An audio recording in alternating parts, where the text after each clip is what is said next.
আসসালামু আলাইকুম and welcome back to my another new blog video. তো আজকে আমি এমন একটি ব্লগ করতে চলেছি যা দেখে আমি আসলে নিজেই লজ্জা পাবো। কারণ আজকে আমি আমার পুরাতন এমন কিছু ছবি দেখবো, ছবিগুলো আসলে আমার অনেকদিন দেখা হয় না, এবং সেই ছবিগুলোর উপরে আমি আমার রিয়েকশন দেখাবো। তো চলুন শুরু করা যাক। এটা কে রে ভাই? একবার পিচ্ছি পিচ্ছি দেখা যাইতেছে।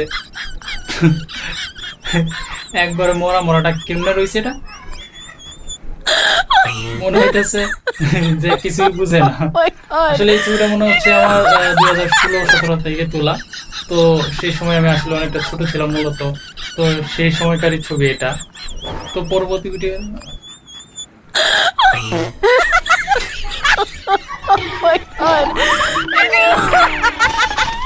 এই ছবিটাও সেই সময়কারই তোলা। এই ছবিটাতে একটি ট্যাঙ্ক টপ টি শার্ট পরে বসে আছি আমি। তো তখন তো আর ভালো ক্যামেরা ছিল না। এই ছবিটা মূলত মনে হচ্ছে বাটন ফোন দিয়ে তোলা। তখন তো আমার হাতে স্মার্টফোন ছিল না। তো No, no, no. এই ছবিটা তো মনে হচ্ছে যখন প্রথম আমি কানের ব্লুটুথ কিনেছিলাম তখনকার তোলা।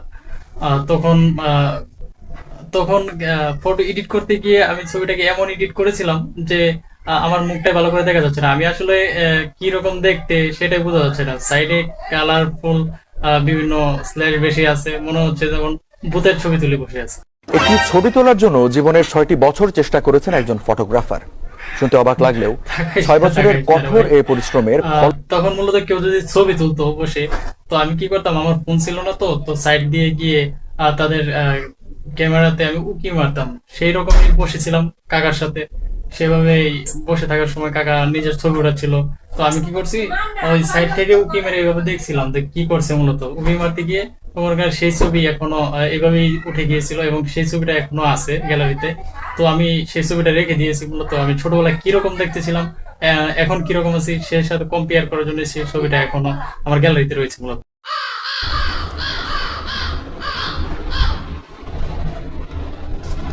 আহা, কি ভাবো। ক্যামেরাম্যানকে বলেছিলাম যে ছবি তুলে দাও। তো আমি কোনো পোজ খুঁজে পাচ্ছিলাম না, তো সামনের দিকে কি পোজ নেব। তো ক্যামেরাম্যান বললো যে এইভাবে থাকো, তো এইভাবে থাকলে তোমাকে ভালো দেখা যাবে। তো আমি কি করলাম, এইভাবে এ- এইভাবে বসে।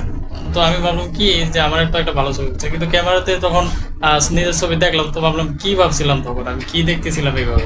তো দেখে মনে হচ্ছিল যে আমি খুব ভাবনায় আছি। তো চিন্তা করা যায় যে আগে কি রকম ছিলাম আর এখন দেখতে কি রকম হয়েছি।